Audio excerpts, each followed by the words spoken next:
Good afternoon, everybody. We're going to start the panel. And of course, welcome to everyone, the Chef's Deep Dive. Our next topic of discussion will be crafting menus to excite the Gen Z palate, celebrating flavor diversity.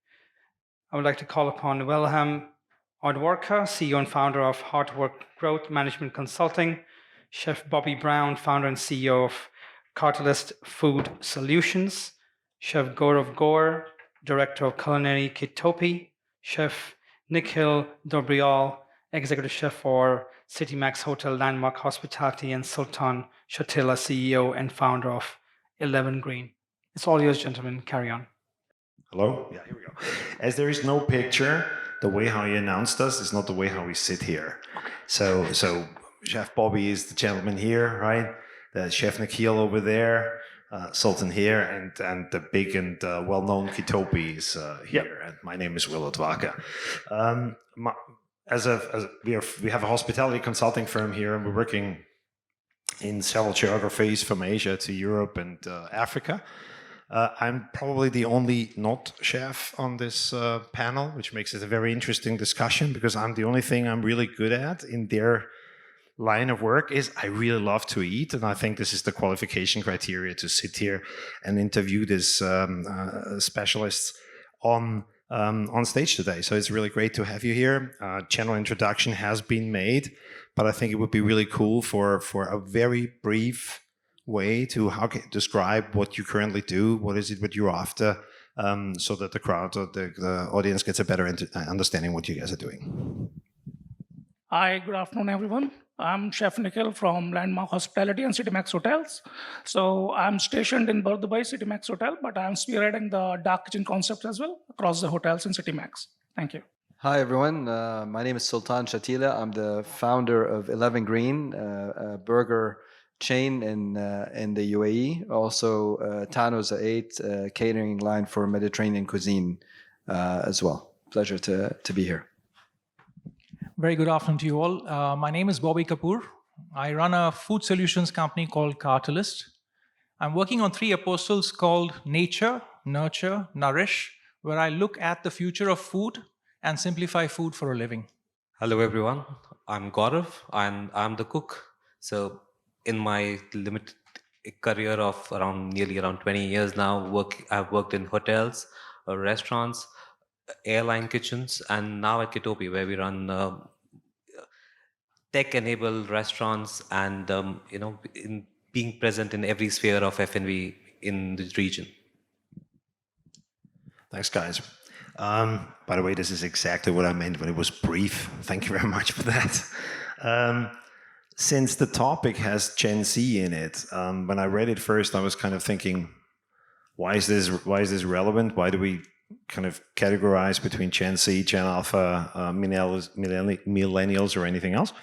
But apparently there is a reason. So asking you, Chef Nikhil, Gen Z, is it different than any other? Is there so much we need to consider when we look into the business we're doing, or is it pretty much the same? It's just another label. What do you think? Yes, of course, I agree with you. They are very different and very hard to please. They are very tech savvy. They know everything, which we also don't know. They know that as well.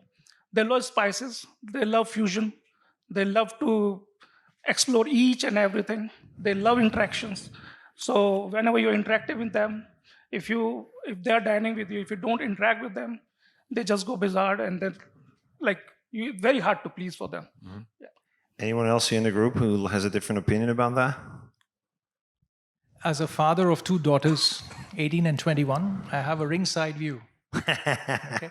So there is something called AI that I go about looking at today and saying it disrupts your flow of thought. Mm-hmm. I think the Gen Z is a digitally connected generation. And because they're digitally connected, and we are transient generation where we have gone about approaching technology as we work it, my part is they are simple in their wants. Mm-hmm. However, their wants are on the minute because they are getting their details from Instagram, mm-hmm. right? So it's information like in the earlier days, we would get something that would start as a trend in the US. The trend is happening today in the US. They want to cover that trend here today, mm-hmm. right? So it's a very new way of working it. Very good. I agree with you, Bobby. And the one thing that we see the difference between, I think most of us are millennials in the group here as well. But with Gen Zs, their connectivity, they have grown with technology. They have grown with technology and information at their fingertips.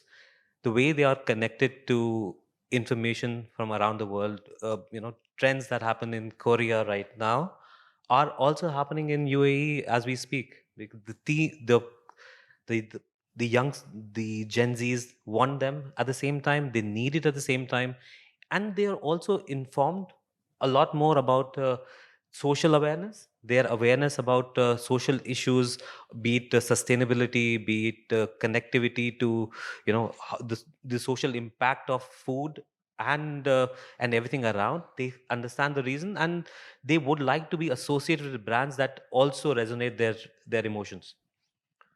Just Yep. just one more comment. I think in addition to that, it's not just about the food for this generation. A lot of it is about the experience and the interactiveness of what they're actually going through, that journey. So as chefs, yes, we can dwell on the food side of it, but it's much more than that when it comes to these trends and the real time, everything else that my colleagues said as well. I think this is super interesting. I have a daughter too. I'm long away from the ring side. She's 29, turning 30 next year, so I'm a bit more distant to the current Gen Z challenges. But while you were talking, I was thinking of something. In the world we're living in, when it comes to consuming information, and I call this semi-knowledge, right? There's a way how your information lands in your brain, but it doesn't last because you never dive deep enough to really understand things as proper as you should, is an opinion. Now, speaking about technology, speaking about social media, speaking about trends, which we don't know if it's really trends, sometimes just fads. They're just there for a couple of months and then they disappear. With things moving so fast, with our attention span is down to, 3 seconds on Instagram or TikTok, I don't know. How relevant is it that we have these very deep considerations of what do they think, what do they want, what is it, when it's so fast paced that something which they've thought about yesterday is not relevant today anymore, if that's the case? You get where I'm leading to this? So since you started a business and you have your burger joints now and you have a business, what do you think? What is it from your point of view? My personal view is, maybe it differs with others, is you have to stay authentic to what you believe in when it comes to the offering, the product. It is important to keep in touch with trends just to understand the type of customer journeys that people are looking for, or experiences. Again, I go back to experience. And that's where you can have some adaptation. But when it comes to authenticity and your own expression as a chef, self-taught chef, your own expression of the food, you have to stay authentic to that, is my personal view. I would like to add, like, whatever you are delivering has to be different for them every day. If it is not different, it's not going to show on Instagram. If not on Instagram, then it doesn't matter for them.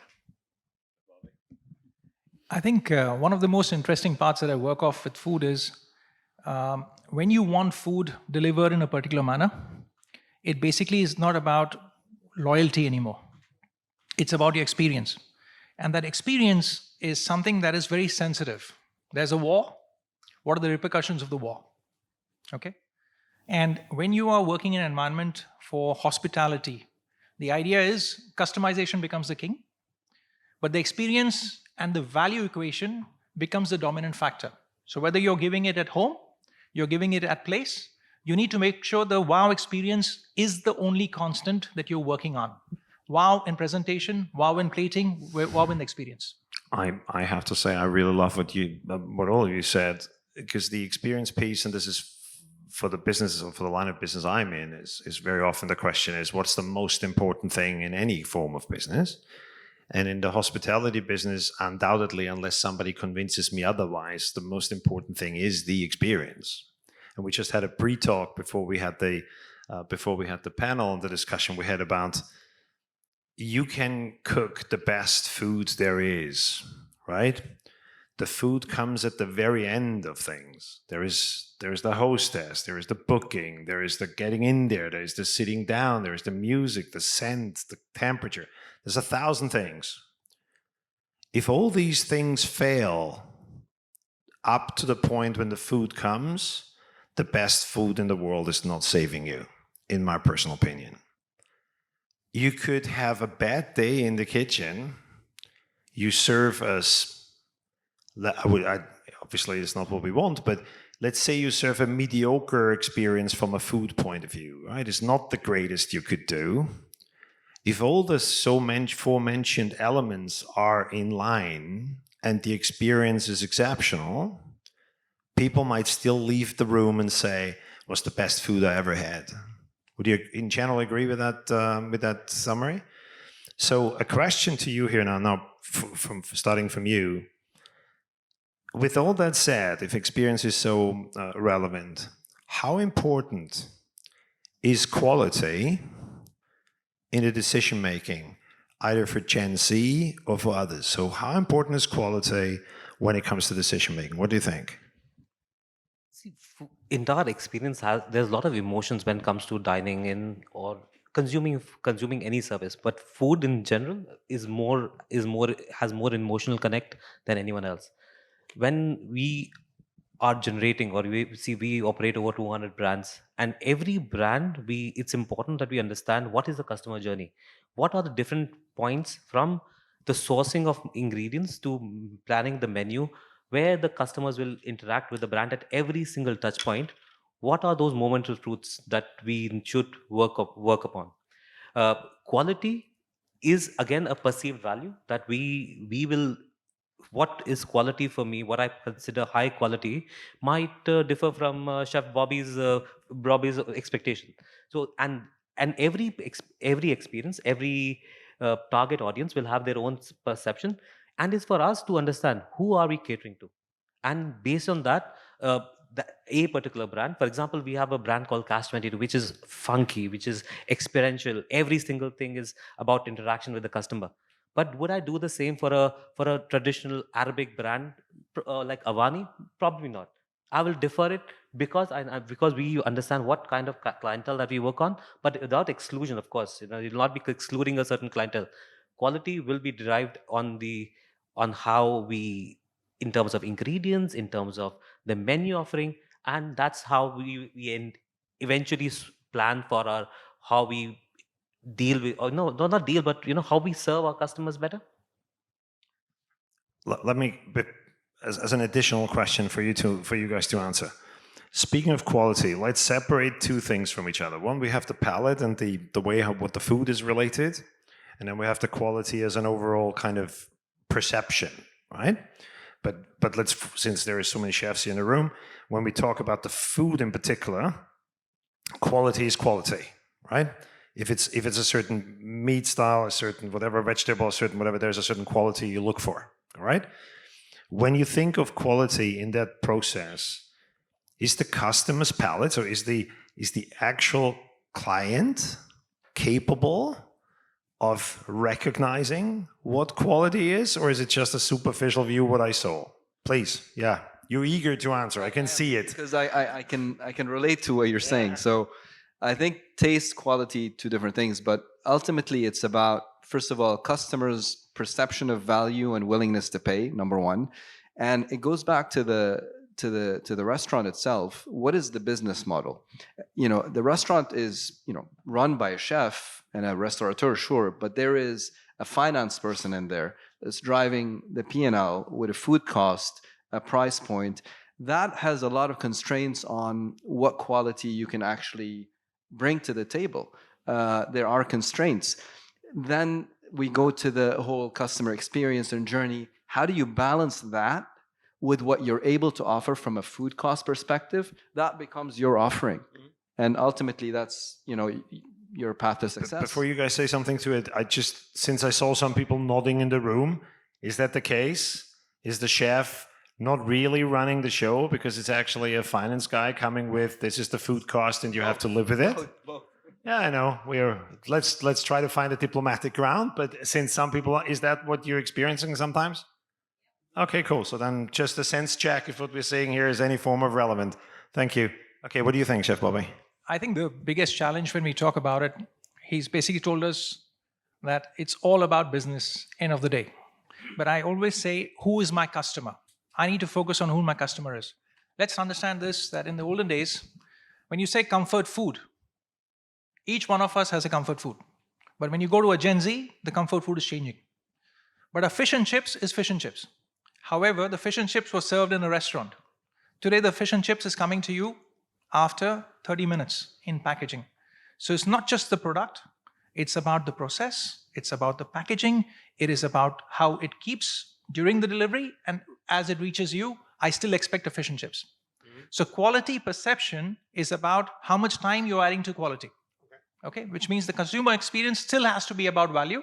However, the quality has to remain constant, which means the French fries have to stay crisp, right, after 30 minutes. So the challenges that we are facing as restaurateurs is how do we address the situations?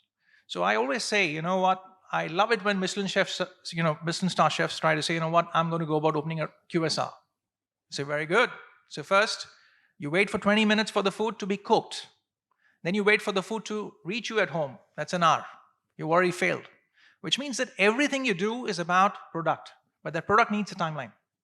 So quality that you're talking about is how fast, how quickly, and how consistently can I give the quality? So what do I need to do? For the same people that you're going to be working on that worked it traditionally, now you want to have cooking equipment, modernization. So you're looking at AI in cooking, which means you need to have real-time data to support it, but everything you do is about a step and how fast you reduce the A, B, C, D, E's that you're working on, which means your steps have to be lesser to work the same quality you're trying to deliver. Chef Nikhil?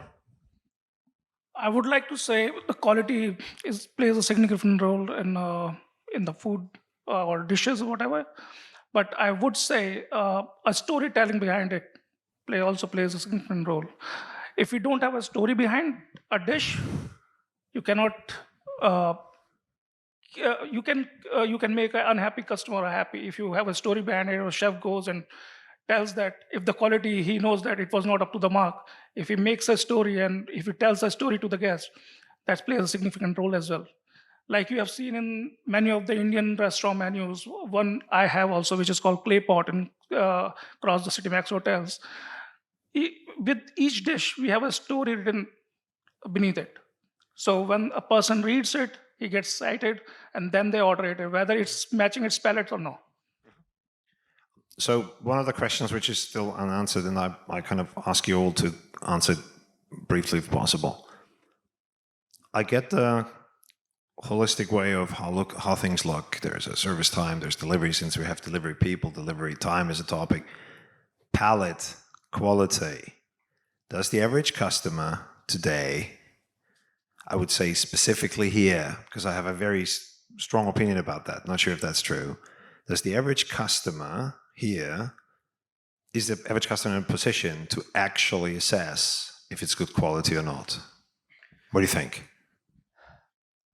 I think, look, I think tastes differ and it's all relative. But at the end of the day, the average customer is assessing the experience, not just the food. As a chef, we're all in the industry. First thing we're looking at is the food, and we are just assessing that. It's like we're in silo of the environment. But average customers are coming for that journey. The food is part of it. They give their opinion. They're giving their opinion for the journey, not the food. That's my honest opinion. An average customer right now is giving a review every single minute they're consuming. Everyone's a phone, everyone is rating right now. You order a food, you're rating. The delivery app asks you to rate it. You dine in a restaurant, the waiter comes, says, please give a feedback. Everyone is reviewing for quality. They have been made to think on quality and give feedback. And this is a loop that is making more and more people aware and then they compare between A restaurant and B restaurant. That's the benchmarking, and then as customers define what is the superior quality for them for the value perception in terms of quality of ingredients, be it the pricing, the portion sizes, and they decide for themselves what is the right quality for them. And they are deciding right now. I think the mix here is 192 cultures that we have here, and you have a transient crowd that is of visitors coming in regularly. Now, they basically work the zero moment of truth. They go online, check your data, and tell you what exactly ticks and where, right? So they are on the know exactly in terms of what's happening. But I find it very interesting if I'm trying to address some food to my kids. They will want the best soya sauce, they will want the best kimchi, they know what they're eating, and they want to look at labels. And they want to know how much chemical was put. You know, my challenge is I say, beta is like, daughter, please read the label. She tells me, Dad, your labels are bullshit. I need to know how much percentage of sodium metabisulfite was used in it. And I'm looking at her and said, wow. So the thing is, the younger kids are aware. They feel that transparency, traceability are their birthrights. Our generation, we were okay with declaration. Can't disagree with that. I just want to yeah. mention, I was just telling Chef Bobby, I wish our commies also read the labels as much as our daughters. So this brings me to a question which is in my head, and I finally have people here which I can ask this. So as you obviously know, we have an inflationary kind of influx of well-known, world-renowned chefs into this place, right? For a couple of years, we have the Michelin Guide, which basically says everyone here is a star and here's 2 and whatever, and who knows, we might have a 3-star restaurant very soon.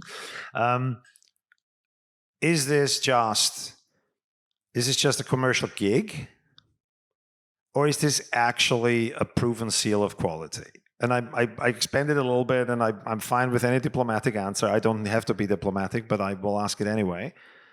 We have an increase in prices right, left, and center. As a customer, I travel 220 days a year. I eat all around the world. I compare places to each other, and I compare experiences to each other. Coming here, I sometimes have the feeling there is super labeled restaurants with all the bravado and all the story, but the actual experience is not up to par, but it holds the very big names. So is this just a commercial gig, or is there an actual quality or experience driving factor to that development? What do you think? I think it's a mix of both. I think you have those big names coming in, and then you have the homegrown concepts that are really striving towards something authentic and unique. Ultimately, Dubai has proven itself, and the UAE, as a melting pot of the most affluent, most experienced, most traveled people with, serious palates at an average per capita perspective, right? So, I do think that it is warranted that these accolades and these awards are coming to us in Dubai. Some to big names, some to authentic homegrown ones. But ultimately, it's a mix of both that is happening. I think ratings are important, right? But I think this part of storytelling goes about going a little too far. I think we need to celebrate the real heroes, the cooks who cook the food and the people who are working the part through. However, that said, the challenge today is everybody wants to go about looking at something that is photographable. Everybody wants to go about saying, you know what, the experience is more visual than what it should be in the form of what exactly it is. So yes, I prefer the holes in the walls. Okay, that's a personal phenomenon to work off. But when I go to a Michelin star, I expect the service that I basically am demanding. So I always say we need horses for courses, in the sense we want to go about getting the experience, what we talk about. But the younger generation that we talk about wants to go about looking at value, perception, because as far as they're concerned, they want the wow, but they expect the value. So for them, value is a driver, which I am, maybe it's maybe how I see it, but maybe that's something I feel they go about looking at every day. Just talking about accolades, Dubai F&B scene is old, not very old, but then it was run by hotels, right? Most of the hotels were running fine dining restaurants. All the accolades used to go there. Then suddenly we saw the likes of the local heroes popping up, Zuma opening up, and then few more unique concepts opening up. And I think the hotels realize that, what, it's the time to pull up the socks. These awards, these accolades, these recognitions push everyone to be on top of the game. They help us guide, while the new concept, more and more new concepts are coming in. These only guide people towards improving the service. The way hotels have really started to evolve their F&B offering, to understand it's not easy, you can't just take it for granted, and it was being taken for granted. They were running good restaurants, good F&B, but was it complete? Was it pushing boundaries? I think now there are people looking, saying the competition is not just what you see in the street, or in a high end, in the high street, but from around the world. Now they're competing for that elusive 3-star, 1-star, green star. Everyone is working towards the same. Okay, I fine. think one part that I'm talking of from this is, I was talking to a hotelier the other day. I said, "How is business transformed?" He says, "Today B&B stands for bums in beds." Okay, I'm sorry if I'm putting it differently, but it's about business, right? So hotels are working the part of doing the business, and what they're working on is getting operators to run their business, because hotels have found out that their core is what they want to deliver. So whilst Gen Z is working the business, every business is evolving in the way that they go about looking at bottom lines differently, right? So I believe there were two things or two models that ran. So the reason I got in is Chef Gaurav did not mention this part, that it was hotels and the airline industry that ran Dubai, right? So we have a lot of people from Emirates Airlines here that I can go about saying on, but they are now driving F&B here, right? So you're basically talking of industrial operations or retail operations. And that is the change that you're looking at, which means food is better, and the product line that you're basically getting is in real time much more better for the people that you're talking of. So thank you very much for helping me out to answer a question for me in my head. So here's an observation of something which I'm now here for 7 years, traveled to the region now for 17, see all the development the country and the region is going through. Now, I have an observation, which is, when it comes to design, we're doing exceptional restaurants, regardless on which level. We do absolutely outstanding things in the way how food can be presented or how people can be attracted in the way how design is done. I think it is almost, I'm be careful with the way how I put this. I think it's almost impossible to have bad food here. When it comes to food, regardless on which level, regardless if it's a hole in the wall in Bur Dubai or if it's a fine dining restaurant, the general quality of food, the way how it's done, I think is very good compared. What I really struggle with is everything in between. So everything which is not related to the way how it's designed and not in the way how the food is created. And I always ask myself the question, usually these things are related to training and education and getting things kind of identify them, because I think we had this before. If you think of HACCP, you identify the critical point, there's an issue, would kind of work on it, and then you would start training towards it. I know there's all kinds of training going on, but question to you, when it comes to base education of servers, kitchen staff, interconnection of people in the process, right? Because it's not an isolated process. You can be the greatest chef in the world, but you need food runners, you need servers, you need so many things. Is that education, the training, is that something which you think is good enough for what we are apparently, and what you just said, what we're apparently leaning towards do, better and better? Or is there room for improvement? And I mean significant room for improvement. I think I'll take this for a reason. Post-COVID, I think there's a general feeling that the hospitality industry has no takers. I'm talking of, if I go to the US and you say, you know what, I want my room to be cleaned up, the part they're going to tell you is, you're checking out on Thursday, we'll clean it on Thursday. Okay, so there's no service as a barometer. But when you come to this part of the world, Thailand, Asia, Middle East, we are the epitome of hospitality. However, we're getting people from different regions to work the part of it. And the good news is we are managing to find different people from different countries. So the team that we're working with has changed, whilst the customer has changed. So a war went about showing us that salt and pepper is the best-selling seasoning in the market now because the Eastern Europeans don't want their food spicy and they want to go to a supermarket to pick up grilled chicken, suppose, right? To put it on their table. My point is, all your trends change when things happen around you. But when that is happening, you're finding out the food cost is also increasing because logistics becomes a challenge. So the world is getting smaller. We're getting better quality of staff here. However, the training equation needs to be changed because everything is moving digital, right? So whether we like it or not, having an uneducated guy from India to cook curries for me is not going to help me because he needs to work digital, right? All his HACCP points are digital now, right? So everything we're talking about is moving towards a digital environment, which means the adaptive skills need to be working towards that. And that's something which I feel a very big gap in. I think especially post-COVID, things, the talent pool is very limited. Less and less people are turning towards hospitality roles. While we are getting people, everyone in this, this the restaurant on Jumeirah, single standalone restaurant Jumeirah and Burj Al Arab are all hiring from the same talent pool. Now, as leaders, I think it's important that since we want to have the kind of levels of efficiencies and the skills that we need in our teams, it's more important increasingly that we start training our teams ourselves. Do we get trained people from the market? Again, the way if the talent pool is very limited, the highly skilled ones, you may not be able to afford them for the line roles.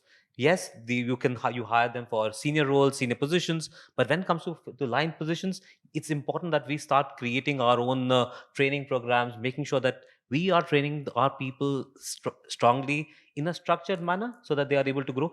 There are these courses that have the local in the industry that are available from ICCA or DCA, the Dubai College. These are coming in. These are helping us grow those skill sets. But is it available readily for the population of F&B operators? No.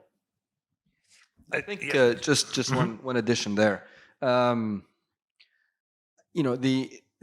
There's a lot of attrition in the industry, right? People come and go all the time, and one of the failure modes is consistency. The basic training at the beginning of any concept is there to the municipality, the basic hygiene. You can start a business. How do you sustain and keep it consistent is all about training. So there is a lot more we can do in the industry, and it's really about surviving. Training is a formula for consistency, which ultimately is about your success. Yeah, I would like to add also, like Chef said, post-COVID, the quality of the workforce is declining like anything, and we need to hire them because we need people in hospitality. So in that case, training plays a significant role. If we don't train them, we have to be on the ground all the time, keep training them, because initially what used to happen is we used to get a trained staff from India or wheresoever world you want to hire. But now the scenario is totally different because people are so afraid of hospitality industry. People are quitting jobs. If they don't have job, then only they are opting for the hospitality. I have people who used to work as a cashier, who used to work as some other trades, but they want to come in the kitchen or a service because they want a job, because they want money to survive. So training plays a significant role now. I think as a kind of a statement to all the things you just said, and this is probably for a different panel at a different time. We as a whole society here, we have to reconsider the way how people are used in the process, right? We talk about people a lot, but we don't mean much. I can say this, I'm old enough. Is kind of, we say people are the most important thing in our businesses, that it's all the people, but then when you look at how we treat people, how we deal with people, how we educate people, how we bring people along, there's a long way to go before this means something, right? But it sounds great. If you're in Europe, your problem is you don't have enough people. If you're here, it's usually not the numbers, it's the skill, right? Getting somebody with the skill. So, and there is this absurd notion, if I throw more people, the problem will go away. But it doesn't. If people are not skilled, they're not skilled. You can put 10 unskilled people in the problem will remain the same. So I think this requires a total overhaul. But since we're now talking about training and education and how this and how this kind of impacts, there's another layer which I think is always something which almost is a reflex as an industry.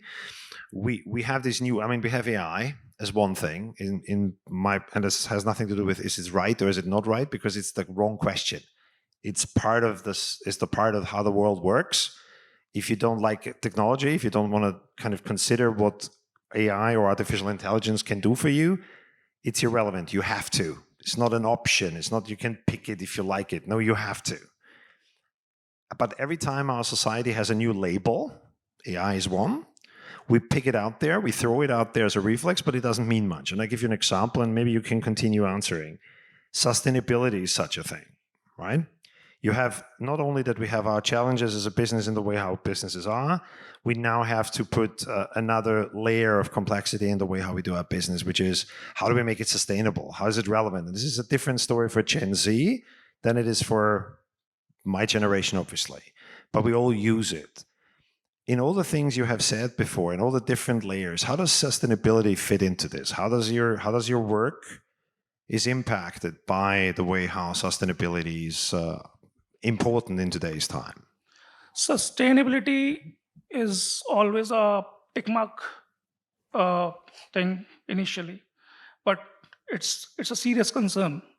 If we want our kids to live in this planet, we need to be sustainable.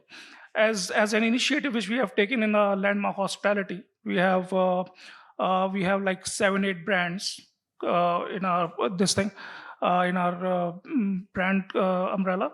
So we are trying to go sustainable. Like instead of using plastic straws, we switched on to the paper straws. Instead of plastic bags, we are using paper bags. More sustainable packaging containers, like spoons, forks, whatever the cutleries we are using, are all sustainable. And recently, we have applied for the green badge as well, and hopefully, we are going to get it till. Why I'm all saying this, for a 3-star category of a hotel, it's a big thing because you have a budget, and to get a sustainable product, you have to increase your budget for that. So sustainability plays an important role. So I mean, I agree with what you're saying, but ultimately it's about your brand perception, your brand equity. How do you want to be perceived? Because sustainability doesn't make you money, right? You want to be part of a community. You want to be a team player at the end of the day with something that has a cause and that makes sense. So it has to be top of mind within the business model that you're driving. Sustainability is something very close to my heart. Especially, one thing we have observed: sustainability is not a cost increasing exercise, but rather a cost reducing exercise in the long run. Firstly, uh, when it comes to the way people react, we were talking about Gen Zs. They have causes close to their heart, and sustainability is a very, very, very, is a very emotive topic for the Gen Zs and all of us.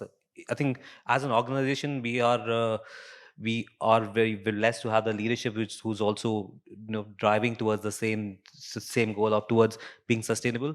And we have found that especially with COP28 last year, UAE leading that, there's a lot of awareness that has come in.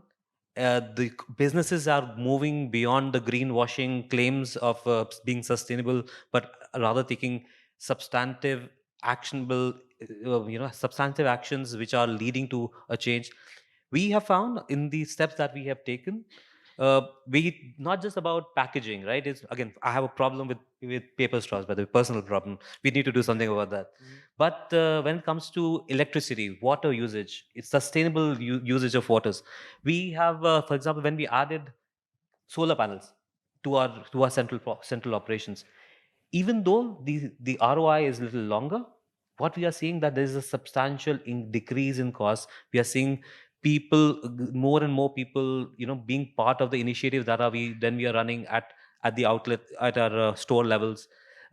These are moving beyond just the claims of, as you said, tick box exercise. It was the case before, and and it may be is still with many organizations, but it's changing for sure. I have a challenge. I'm anti-establishment. This is a country where we have the maximum wastage of food, whether in retail or otherwise. We are growing local and we are dumping local. Okay? So when you talk sustainability, it's not about the actions we take, not banning plastic, not having different bags, not having the whole 9 years of it. Sustainability is something that's deep, right? We are now in an economy where we are having growing oysters.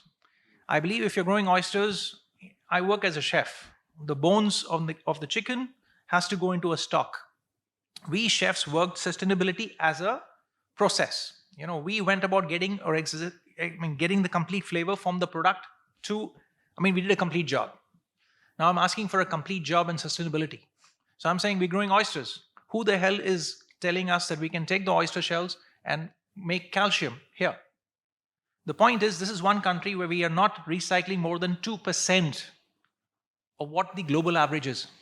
So I always believe we have a noise, but I want doers, not the noise. But then that's me being a chef and asking that it's a big ask. I hope I'm not stamping on anyone's feet. It is a brilliant stuff. The technology is moving ahead and there's a lot we can still do. But I'm saying let's do a complete job. Before we have 3 minutes 30 left, so I just wanted, first of all, thank you very much for doing this. Because one of the things I think we need to kind of dive deeper is we need to address the things how they are. We cannot create ourselves a reality and say this is what we think, when the outside reality is actually the thing we need to look into. I 100% agree with the statements. Sustainability is not a project. If you don't want to live on the planet, and if you don't want to continue here, that's fine. The planet will survive with or without us. We will not. So it's our problem. We need to look into it. And as long as we printing out tags and doing stuff and flying around the world to do stuff, there's still stuff to do. So I think it's a super statement. So thank you very much for that. So with the last couple of minutes left, last question. Since technology is so great, we have everything is wonderful, developing in the right direction, AI is great, technology is great. Do we need chefs? Can we just say, thank you very much, we don't need it, we're going to plan a robot and the robot is going to cook for us, we don't need people anymore? So what do you think? Do we need chefs? For sure. Who will tell the robots what to cook? No, so well, it's AI, right? You're going to feed it with 5 million recipes, and one way or the other, the robot will find out how to cook. So what you mentioned earlier, that whatever we do, technology and AI is coming in, it will be a disruptor. It already is. How we are able to use it? We are using technology, especially when it comes to robotics in cooking, in restaurants right now, because we are unable to find the same skill set, highly trained skill set. I'll give you an example. We are looking at woks. Do we have enough people, enough trained wok chefs available? If they are, please send me CVs because I can't find them. Because 10 seconds, we have 3 more people. So Yeah, I think, look, technology is the enabler. It's not the answer, right? So ultimately, the authenticity of the food and the creations have to come from chefs, from humans, because humans connect with humans. But technology can be used to scale, to drive, to facilitate, right? That's my view. I think technology today, we're using blockchain for growing food, which means that we know each step. We're talking how much fertilizer, which grain, where, and we can backtrack it. So Watson is in. We need Watson, and a McDonald's shop today works on 20 seconds delivery. Okay, so the process is important, it's mapped out. So I always believe that when we talk tech, it's a different story. But the point I'm coming to is each one of us has to understand that the food to be curated, the most interesting part is, one big thing that I see as a change is we have a lot of female chefs joining in the team. And whatever you do, nourish has to be a story that we have to work on. And food is the only part to it. Just to put an end on this, technology can only revolutionize the robots, not the personal touch.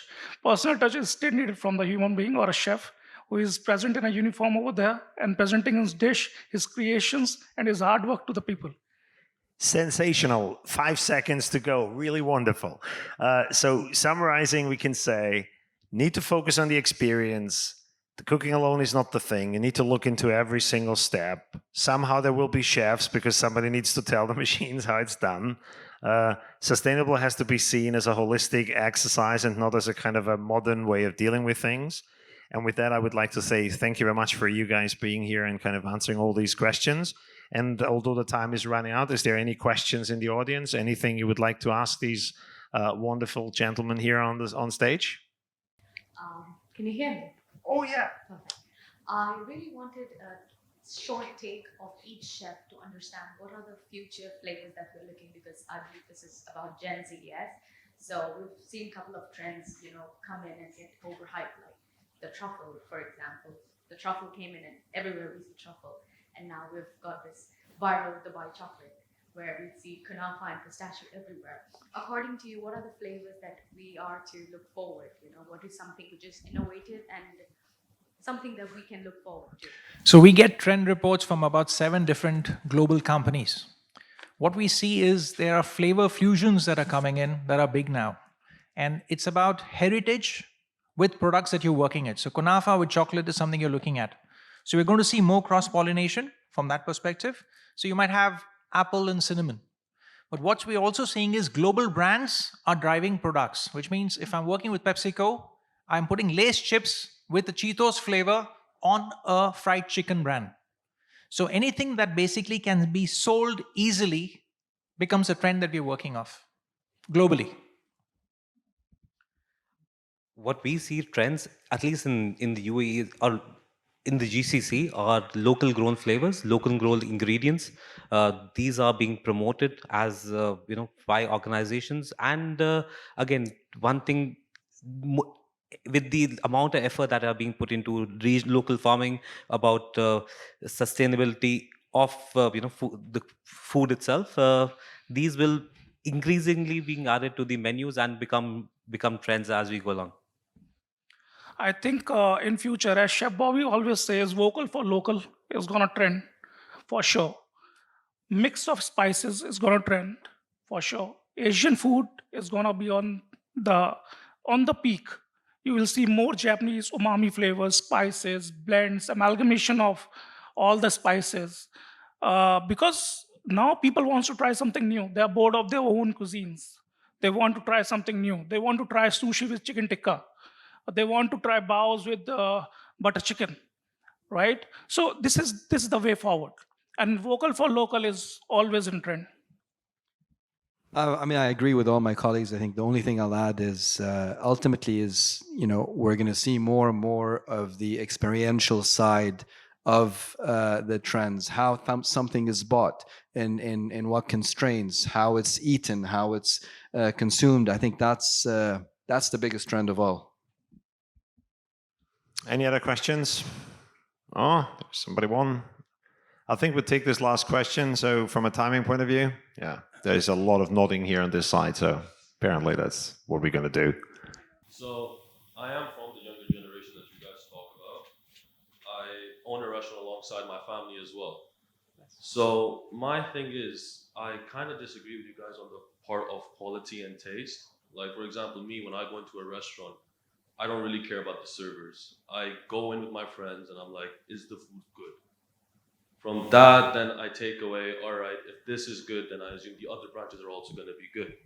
My question that I'm kind of leading up to is, when it comes to quality of food and like reading labels and all of that, do you think there will ever come a point where the younger generation truly does care about these type of things? By the type of things, you mean the labeling or the... Like, for example, the ingredients Okay. within food. Like, Got it. I'll eat American cheese every day, like the plastic cheese, it's delicious to me.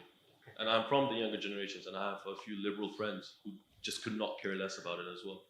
So it's one of those things. Do you guys think that it will ever get to that point where people will sit down, read every label? But So I think sorry, Karen. just one quick one is, there's a company called Bob's Red Mill.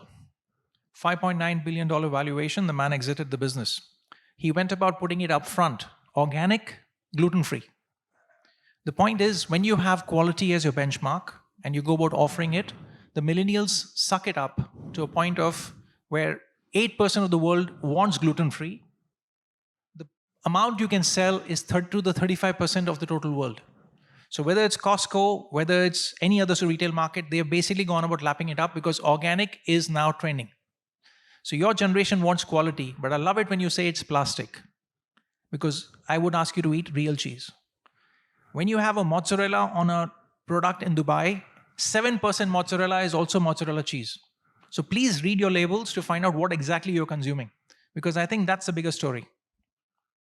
And quality is the foundation any business thrives on. I think Chef Bobby summed it up well. Quality is something that you will perceive. For you, if the cheese, the plastic cheese, tastes good, that's fine. That's for you. And no one can tell you not to eat it. Chances are some of the restaurants are also serving that. It's just that uh, is this something that we will promote or as a benchmark? Probably not. Eventually it will these more, there is a demand for natural product, and we can see that increasing, and that's a trend that we are working towards. And I do close as a non-chef.